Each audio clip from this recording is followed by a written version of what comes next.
Hello and welcome to Raising Anchor, your podcast and source for all things Rhode Island FC. I'm your host, Matt Entrican, and joining me on a very special episode of the pod today is none other than Rhode Island FC goalkeeper Jackson Lee. Jackson, welcome to the show. Thank you for having me on, Matt. I'm excited. I have been waiting to have this interview since I think the day I first saw you get your first minutes. We knew that you were going to be someone that was special, and I'm just so excited that we get to have a chance to finally sit down and talk with you. There's a lot of things that we want to cover, from your youth time all the way to your professional minutes now. But to jump right into it, how did you fall in love with the beautiful game? It's a long time ago. So we were living overseas in Italy for 2 or 3 years for my father's work. When I was probably about 3, 4, 5 years old. So growing up in Italy, you learn to sort of kick a soccer ball, and that's the only sport they play over there pretty much. Well, when you're a kid anyway. So my first love was there, certainly. And then coming back to Australia, it was just the one that I connected with the most. I felt the most passion for it, although I was doing other things as well, other sports as well. Soccer or football was certainly the one that clicked the best with me, I think. You know, goalkeeper is such a unique position to play, especially in the youth systems, as a lot of kids, they want to, they want to be the striker. They want to score all the goals. What made you realize that you actually wanted to be a goalkeeper? And when in your journey did you come to the realization about that decision? Yeah, I mean, I was one of those kids as well, wanting to score goals, and to an extent, I still am. I feel like that's only natural. But growing up, you sort of, the goalkeeper is one of the positions where everyone gets a turn in, and no one really wants to stay there. It's more of just okay, if I have to, I will. But about, I want to say 11, 12 years old, I was in there and I was doing well, and I just sort of was like, okay, I feel comfortable in this position. It's fun for me, and I'm good at it. So why not just stick around? And that's what I've done so far, and I've enjoyed it ever since. Did some of that come with the discovery that you were as tall as you are? I know that a lot of times some of the best keepers are those tallest players. Is it a natural progression of your game that you just kind of morphed into that, or did you just always know separate of your body height? I mean, it certainly helped. I definitely developed earlier than other kids my age. So growing up, it certainly put me ahead in those ranks, and that helped to sort of solidify the decision. But growing, like, the last couple of years as well, I haven't grown that much, and honestly, I don't think I'm exceptionally tall for a goalkeeper. So I think, if anything, it helped guide me to stay as a goalkeeper, and especially in those early stages, to stick with it for sure. Have you, if you were to describe some of the role models that you had growing up watching soccer, your soccer heroes, were they keepers themselves, or is that just kind of par for the course? Yes and no. I feel like for the most part, it was the same players as everybody else. Messi, Ronaldo, Neymar to an extent as well. But I think for me, some goalkeepers that I looked up to growing up were definitely Neuer, De Gea when he was at Man United as well, and Buffon were the three sort of guys that I looked up to in terms of how they were acting, how they were performing, and three very different goalkeepers in their own rights, but at the top of their craft, and for a long time as well. So those were sort of the three goalkeeper idols or role models, we'll say, that I had. And I feel like, to an extent, I've incorporated bits and pieces from their game into my own, and that's, only natural. I was about to ask, was that something where that influenced your game, or was it more in the time in your youth academy with the likes of Perth Glory? Like, was it a balance for you, or did you always know the kind of play style that you wanted to have? I think by watching older keepers play, you sort of subconsciously pick up on things. There wasn't too many things where I was like, okay, that's something that he does, I'm going to try and incorporate that into my game early on initially. Certainly in these last few years, I've tried to do that to an extent. But initially, no, more so from the confidence and the personality side of things, where you sort of have to create your own personality as a goalkeeper. And and it really helps to set you apart from the pack if you have a personality and goals. And I think that's something that I took away from, especially those three. They all have different personalities, and it really sort of showed me that having your own personality and goals is important, because not every goalkeeper is the same, and you sort of need to play to your strengths. But as the game's been developing the last few years, certainly being competent with your feet, it has been a big focal point. So adding that into my game and trying to always fine tune that. But no, apart from that, it's more so the personality side of things, I'd say. Speaking of game style, one of the things that I find interesting, and you mentioned a minute ago about the types of sports you were into at an earlier age, Australia, similar to America, it shares this fact that there are other sports that are technically more popular in terms of the beautiful game. So you've got the Australian Football League, you've got the National Rugby League, you've got the Cricket Big Bash League. Those all outperform, the A League. How would you describe soccer culture in Australia? I mean, you've fallen in love with it. You're now a professional, but that was the fourth tier. It reminds me a lot about soccer here. What's the comparisons that you've seen so far in your time living here as both a collegiate student and then now as a professional player? Yeah, there's definitely parallels to the US sort of sporting hierarchy and the Australian hierarchy. In Australia, it's very much, I think soccer is the most played and participated throughout the youth, and then when you get up to the higher leagues, it really starts to come to a point, and that's got a lot to do with funding and crowds and stuff like that. But the AFL is by far the most popular, and then, as you said, rugby, cricket, and then the A League, and there's a lot of politics that go into that, because football, soccer used to be incredibly big in Australia, and then it sort of has tailed off, and COVID was a really interesting time for fans and football in Australia, and it sort of is slowly coming back now, but it's really struggled the last couple of years. And honestly, coming here, it's been refreshing to see how big the MLS has been and how big it's growing, because I feel like it was the same. It was not really looked upon as like, oh, this is a major sporting code in our country. But now I feel like it's a force to be reckoned with, and it's where the A League should aim to go, and to strive for greatness and to keep bettering themselves, because at the moment the crowd levels are low. The standard of football is decent, but yeah, it's tough because there's not enough funding from the governing bodies, and kids aren't able to play and afford it, and then you're affected at the top end with the standard of quality. We're having to bring in imports from overseas, and it's not dissimilar to here, where the best players in the league are from overseas, and that's normal. But you always like to see Australians in the A League and Americans in the MLS. It's what connects the fans to the game, and it creates a relatable piece of entertainment, I'd say. It sounds very similar to the pay-to-play models that exist here. You were a part of the national team at one point on the U18, U19 system. Has part of your game been to come here and cut your chops in professional soccer away from the A League as an opportunity to maybe one day go back into that system?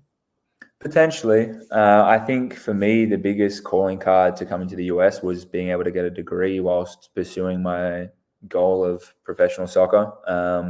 And I feel like in the US, there's a lot more professional opportunities. In Australia, there's sort of the A League, and then you have the NPL below that, but that's semi-professional. And then within the NPL, the Eastern States often are much higher quality than West Australia, which is where I'm from. So there was a lot more professional opportunity having the MLS and then USL Championship, and then also League One being professional. So coming over here, that was a big calling card. I'm not certainly writing off the A-League, because the A-League's really good quality and can be a really good piece of entertainment and football.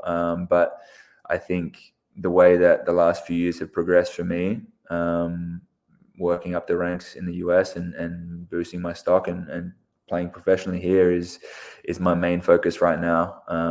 Definitely not discounting the A-League in the future, because Australia is my home and it's a beautiful place, and being able to play soccer there professionally whilst also living there is a dream. But yeah. The question I guess I would ask next is, how did you go from the Future Glory, the Perth Glory's academy system, and then find your way to the Virginias of all places, first with George Mason and then eventually with West Virginia University? What was the attribute that led you towards that path collegiately?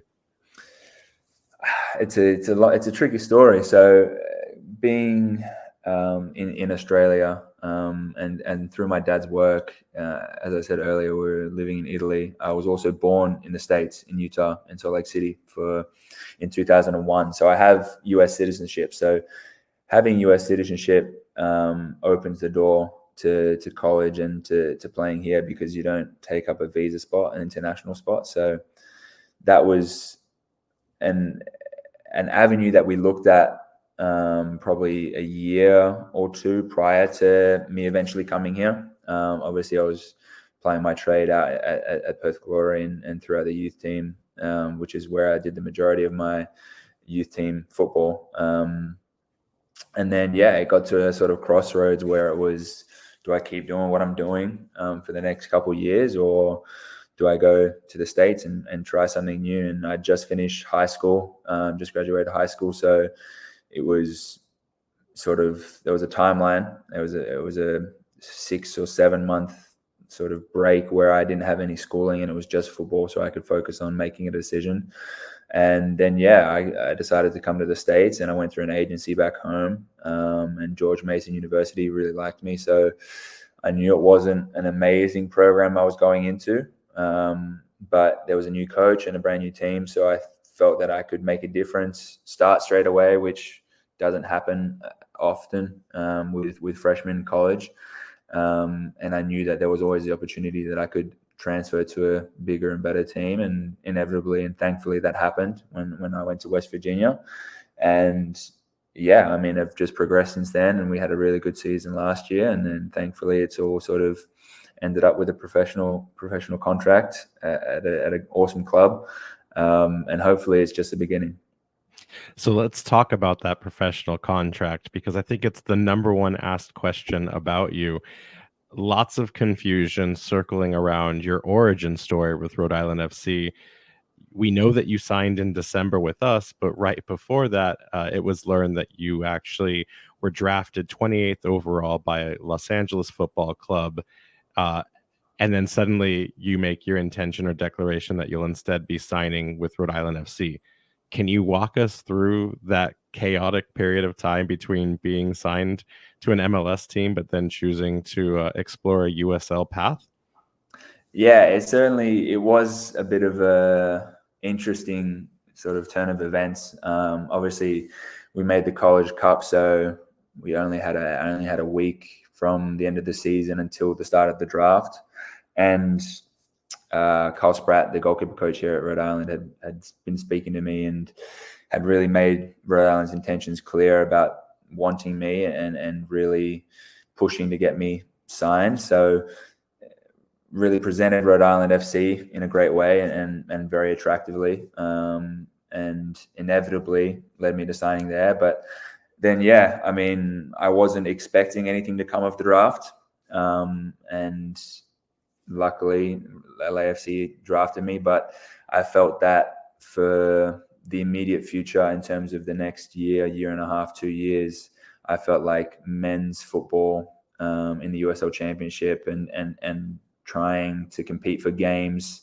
in a men's division was a better opportunity for me than playing Next Pro, which is a relatively young league. I'd be one of the older guys if I was in that league. There's a lot of young guys. It's a lot of academy guys. But no, I was very fortunate to sort of have the best of both worlds, where I could have a professional contract and also sort of go through that draft process. But it's a tricky one. I mean, the draft, there's no guaranteed contracts. It's basically an open tryout, an invitation to preseason. So I think for me, there was multiple factors involved in my decision. And from the outside, certainly it can look confusing and sometimes a bit weird that maybe I chose USL Championship over MLS, but in reality, there's a lot more that goes into that decision versus just the bright lights of MLS versus the USL Championship. So, yeah, I mean, it's worked out so far, and I don't regret it at all. And LAFC still have my MLS rights, so there's no saying what the future can hold.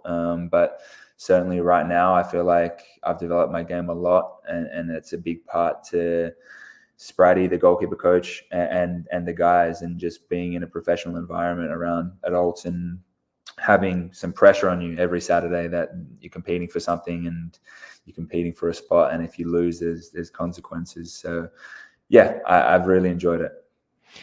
Not to continue down the LAFC tangent for too much longer, but I can't help but wonder, by the time you had made these decisions, at that moment, LAFC had John McCarthy and Max Capro, and we didn't even know Hugo Lloris was on his way. All of that shakeup happens. Was there a moment, was there a piece of the back of your mind where it's like, there's so much shakeup in the goalkeeper core at LAFC? Do you look at that as an opportunity missed or a bullet dodged? I wouldn't say either, to be honest, because I think when I was making the decision, they only sort of had, I think, one goalkeeper because Crepo and McCarthy were on the way out, and that was sort of known.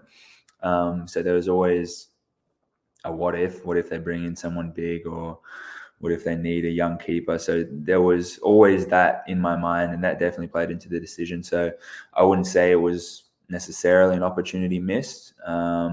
But also I don't think that there's a whole lot of shakeup that's going on. So I don't think it's a necessarily bad environment there in terms of how many goalkeepers they've brought in or have left. So I wouldn't say it's a bullet dodge, but as I said before, I mean, it's still an open door. So there's no ruling out a return back there, or yeah, you never know what can happen. So are you allowed to share what that door is in terms of how long it stays open for you? We know that they've retained your rights, but I've not yet heard what the retention in terms of like contract length is for that. So it's 2 years. So they have my MLS rights for 2 years, I believe. I'm pretty sure it's 2 years, 24 months from when they pick me. And yeah, basically what that means, if another MLS team wants to pick me up or buy me out of my contract, they will have to go through LA, buy my rights through them, and then go through that process, which is a good thing and a bad thing at times. Well, we'll stop there because this is not an MLS podcast. So let's get talking about the club that matters, and that's Rhode Island FC. So you had talked about how Coach Spratt had really sold you on this project, but I love asking this question to all of our players. What was going through your mind knowing that you were signing for a completely brand new, never played a game expansion project? Like, it's both a one-of-a-kind opportunity, but it's got to be fueled with a lot of unknowns at the same time. Walk us through what was going on in your mind as you kind of were like putting pen to paper on that contract.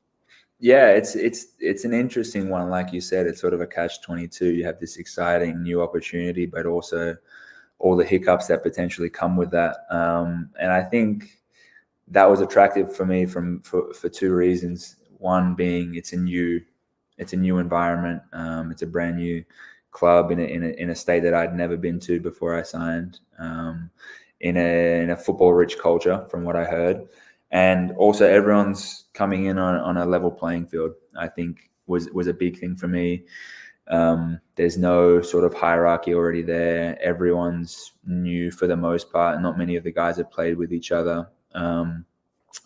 And for me, it felt like a good way to start my professional career, where I can sort of be introduced to a team that's all new and fresh faces, and I can sort of be my true self, if that makes sense, versus coming into an environment where maybe there's already hierarchy, there's cliques that go on and normal things that happen within a team. But when you come into a team where everyone's new, there's no real way for that to happen instantaneously. So I felt that was a good way for me to become a professional and be comfortable in that transition, because it's a big transition from college football into a professional men's league. it's a big stepping stone. So being able to be comfortable and not have to worry about that side of things was a big calling card for me. You spent a little bit of time in the USL system previous to the Rhode Island FC signing, though, with the, depends on when you ask, but the Village or the Braves. Do you see anything that helped you in that transition to that professional jump with playing in the lower divisions of USL for a period of time, or is it completely night and day differences? In all honesty, it's night and day. I'd compare more college to championship versus USL2. With USL2, you're playing with a bunch of different guys, some not in college, some in college, some older, some younger. And the team is sort of coming and going throughout the whole summer. Some guys are only there for the start. Some guys come at the end and have to leave early for college or whatnot. But with college, there's a collective goal and everyone's there for a set period of time. And especially at West Virginia, there was already a team that had pedigree and had some older guys. So it didn't feel like we were playing with too many young guys or inexperienced guys. So I'd say I'd compare more that to the championship versus USL2. How have you enjoyed your time in Rhode Island so far? You know, separate from that school or that playing time, excuse me. What have been some of the sights and bites that you've been experiencing so far that have left an impression on you? I've really enjoyed it. I think the culture here is great. It's such a melting pot of cultures. I mean, I live 2 minutes away from Federal Hill, and it's a great Italian scene, but there's also a ton of Hispanic places. And you go down to Newport, and there's some amazing seafood and culture and history there. So honestly, it's surprised me because, as I said, I'd never been here before I came to the club. So it surprised me from that aspect, but I really, really enjoyed it. The one thing I didn't rate about it was the winter and how long that took to go away. But no, the summer's been amazing. The weather's been really, really good. And the food's been awesome. So I couldn't be happier with it, to be honest with you, Matt. I don't want to scare you, but the winter comes back every year, so just be ready for that. I'm trying my best to prepare early, don't you worry. So back to the actual playing time. When you signed, Koke Vegas was already announced as both the first player in club history to be signed, but then also our first keeper. And Nate Silvera was also quickly announced as our first Rhode Island native signing, maybe second. I think they came like hand in hand with Kevin. But your keeper core was established between the likes of those three, with yourself included. How has that relationship grown between Vegas and Silvera and this keeper core that you've built here at Rhode Island? It's been amazing. Obviously, you said Koke had already been signed, and he was one of the only guys that had been signed by the point I signed. I think there was maybe 6 or 7 others, but certainly the only other goalkeeper. And the prospect of coming in and working with him and his experience was a big thing for me. I really think that, or felt that at the time I could grow a lot through him and through his experiences and learning from him, but also competing with him. I came in fully with the intention to compete with him for that number 1 spot, and I feel like I've done that. And I feel like that competition is super healthy, and the same goes with Nate. I mean, we all push each other extremely hard every day, and Spready makes sure that it's a competitive environment. And in the same breath, it's also a brotherhood. I mean, no one really understands how a goalkeeper is and understands the mentality behind it, and it's always one of those weird positions. But having 2 really awesome guys off the field makes it super, super easy to compete and also support on the field. I mean, when Koke's playing, I'm fully supportive of him and of the team, and it's the same vice versa, and it would be the same if Nate was playing as well. And in training, it's the same. We try and get the best out of each other, and we ride the highs and lows of our saves and maybe mistakes. So I definitely think that it's sort of a case of a rising tide lifts all boats with us 3 and the guys that have the keepers that have come in on trial and trained with us for a little bit has also pushed us. So I think it's been really, really positive. And yeah, they're just two great guys that I get to work every day with, and it makes my life a whole lot easier and makes the job, in quotations, a lot more enjoyable. So I'm not here to stir bad blood of any kind, but you are in a very unique position within the league right now. You've played some of the most substantial number of minutes this season with 11 total games, over 800 minutes, something that doesn't always shake out in goalkeeper hierarchy when it comes to other teams. Like some teams only have one goalkeeper active right now. Is there ever an added pressure that, like, when you know it's your time to get between the sticks and a game doesn't go your way, whether that's in your control or out of it, do you ever, like, because the competition is so tight, do you ever have this, voice in the back of your head that's like, oh man, if I don't find a way to push through this, this opportunity could slip through my fingers?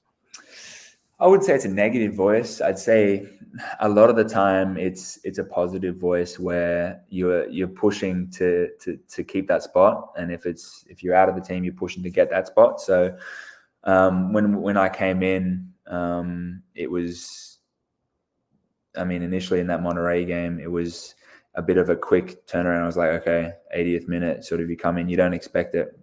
Spratty always says, the time when you're the least ready for it is the time that's going to happen. And I wouldn't say it was the case with me, but certainly it's hard to always be 100% ready all the time when you're on the bench. But thankfully I was ready when I came in and felt like I did okay in that Monterey game. And then, it was a not nervous sort of 20 minutes, but our backs were against the wall a little bit.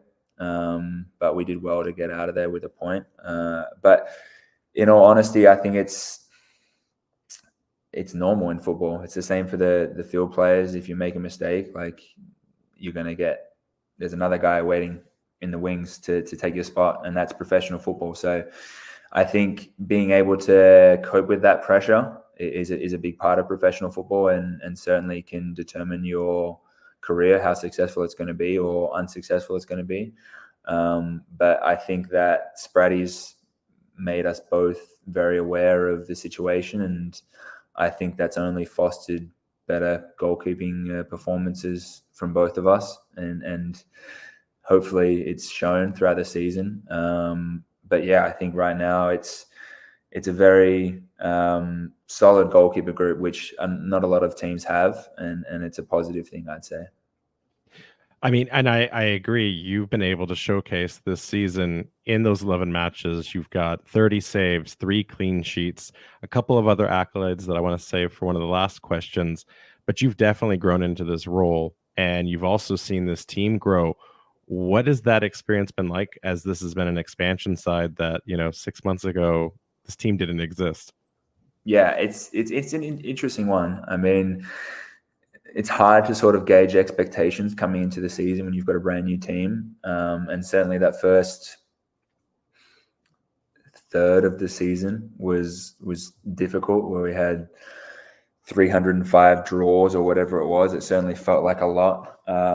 It was definitely difficult to sort of stay on the path and trust the process. But it's been really, really positive to see the results turn our way, and to see sort of our identity start to show, and for us to get some big results against some big teams, and really just start to create an identity for the Rhode Island Football Club. Like, when you watch our games, you sort of know what our style of play is, who our main outlets are, who's going to score the goals, who's going to show up in moments.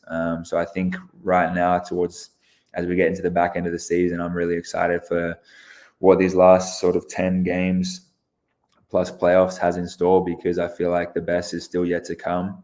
We've shown glimpses of it throughout the season and throughout the last third or quarter of the season. And hopefully now we can start to string some wins together and some clean sheets, and start to sort of finalize and put the cherry on top of a reasonably decent first year for an expansion team, I'd say.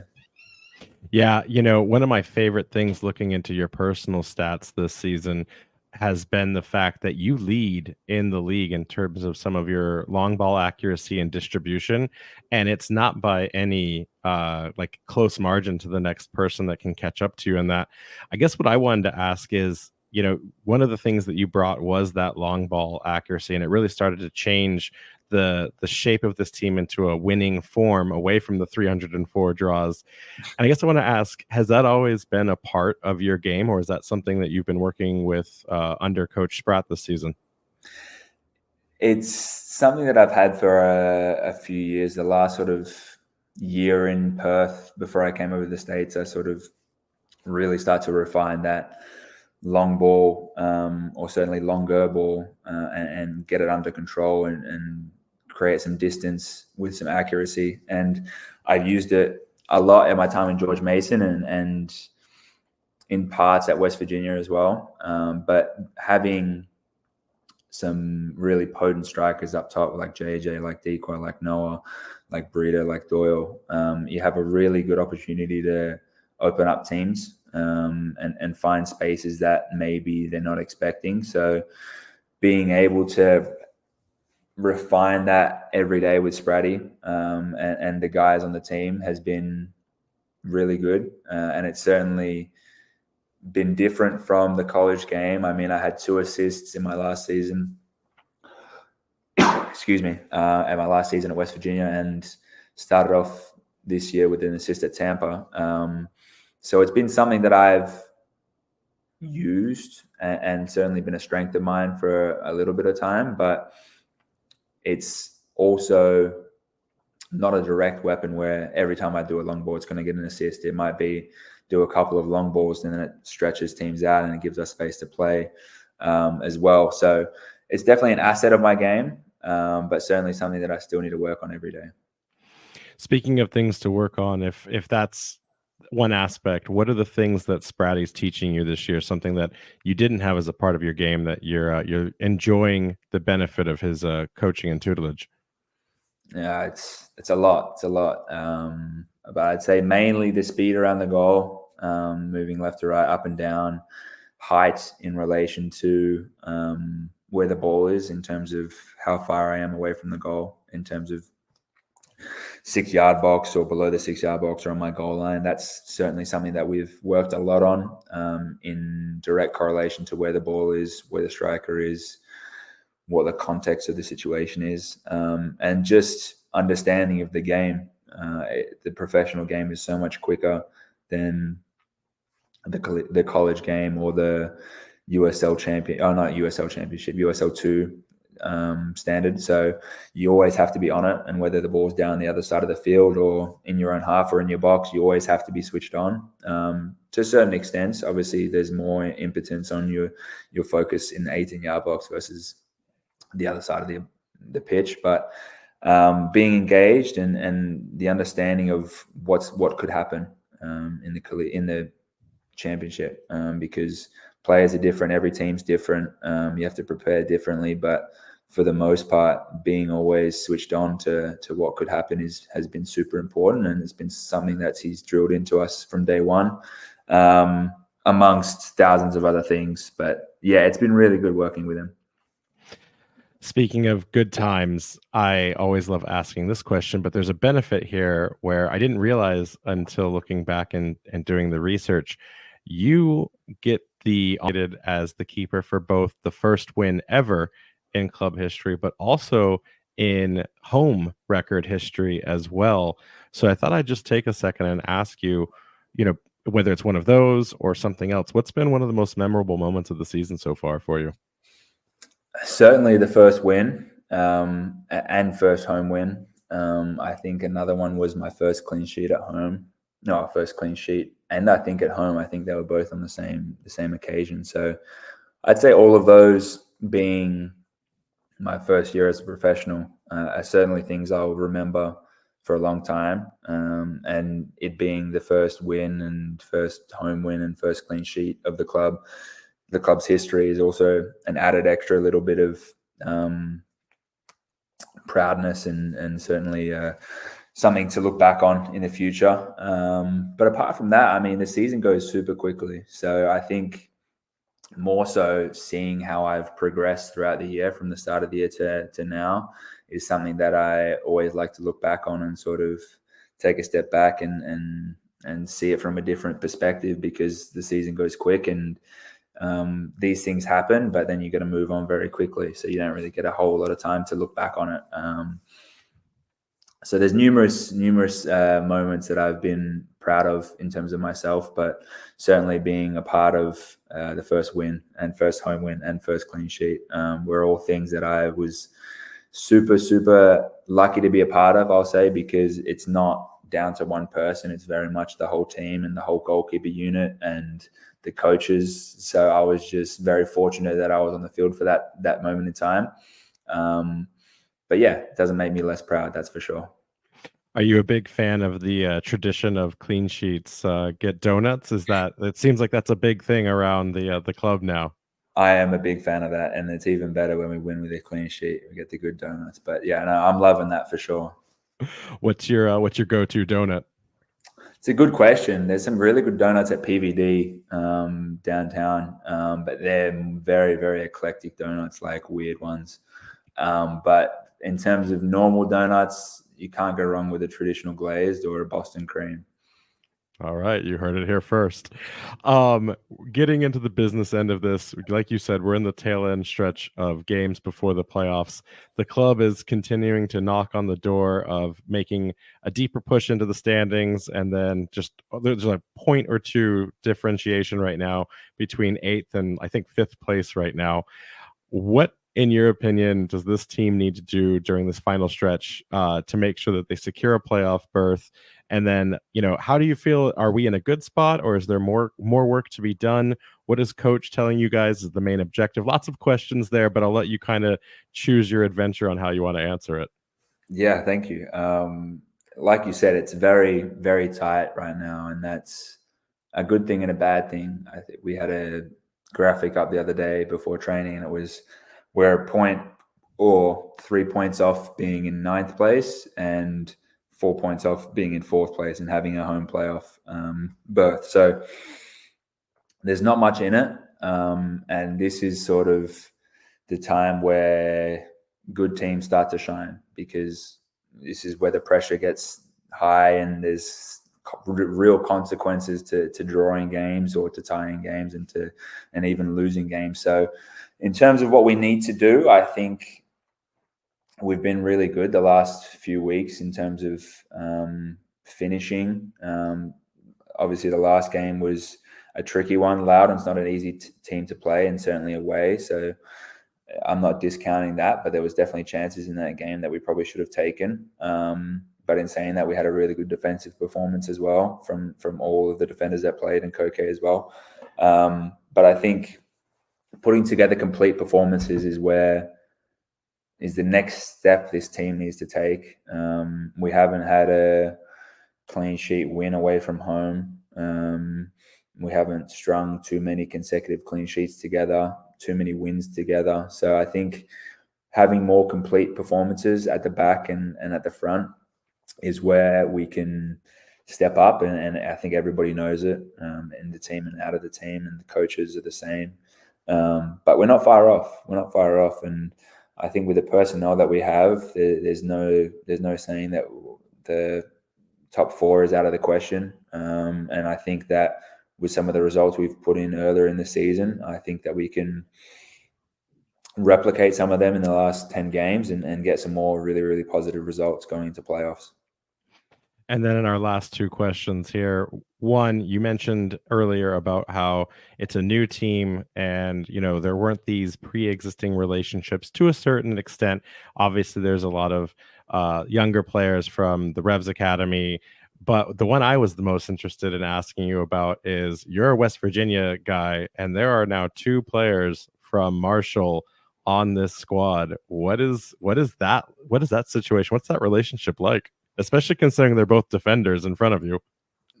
Honestly, I thought it was going to be a lot worse, and I'm a little bit annoyed by how nice guys they actually are, because they've been awesome. Gabby has been amazing since the first day.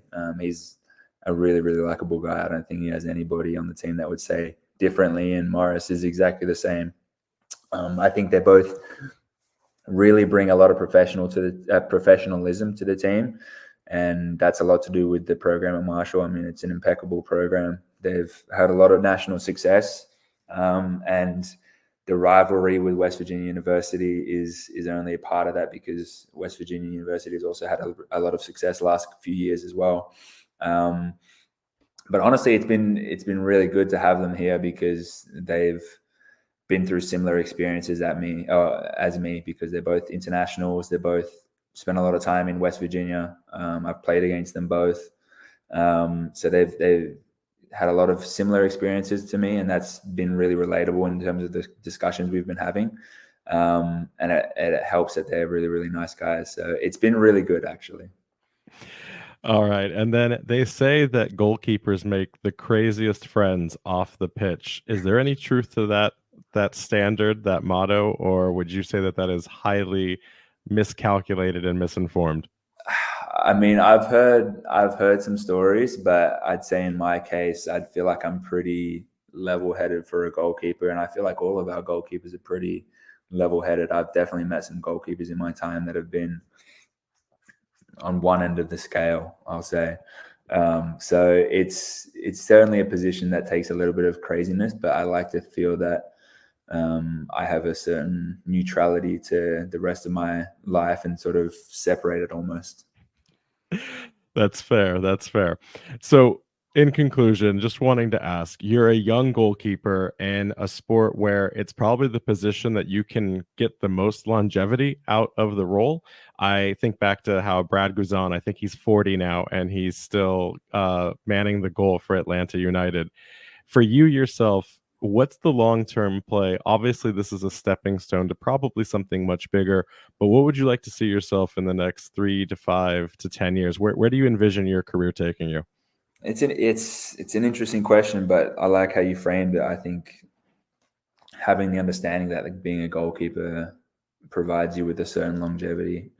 Inevitably, it's a position where experience goes a long way, and having that experience and game experience really boosts your ability. So, I mean, for me, it's hard to map out per se where the next steps are, because there's so many things that can happen. But I mean, MLS is obviously the next sort of step up from where I am right now. But as I said before, A-League's not out of the question. Europe's not out of the question. I think anybody that's playing football would be lying if they said they didn't want to go to Europe and play there. So that's always something that's in the back of my mind and in my long-term goals. But yeah, I mean, that's all very far down the line. And right now I'm very, very focused on developing myself as a goalkeeper, because I know none of that happens if I don't focus on the now. So I'm very focused on what's happening here at Rhode Island and for the rest of the season as well. And I'm very excited with where it's shaping up to head. I can tell you fans appreciate, recognize how lucky we are to have not one, but two, even three incredible keepers. And I know that they appreciate every opportunity they get to see you on the pitch. So I know we'll continue to watch you excel and beat all expectations here with Rhode Island FC, and are super excited for your career ahead. Jackson, thanks for coming on the pod today. Is there anything you'd like to say before we get out of here? No, I mean, thank you for having me, and thanks to the fans that have showed up from day zero to now and in the future. They've been amazing to me and all the other guys that have come in.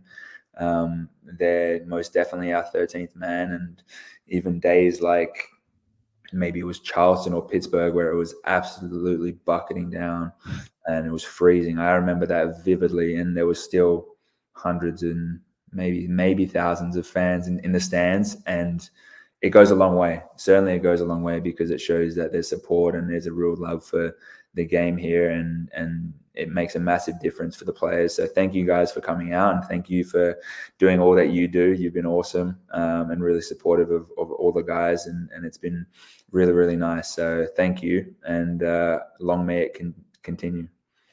Agreed. Anchors up, Jackson. Make sure to cover our friends at Blazing Musket, where they'll provide you all of your New England soccer and Rhode Island FC specific content at theblazingmusket.com. You can follow us on Twitter, Threads, and TikTok at RIFC Podcast. Our Instagram account is at Raising Anchor. And of course, you can visit us at www.raisinganchorpodcast.com.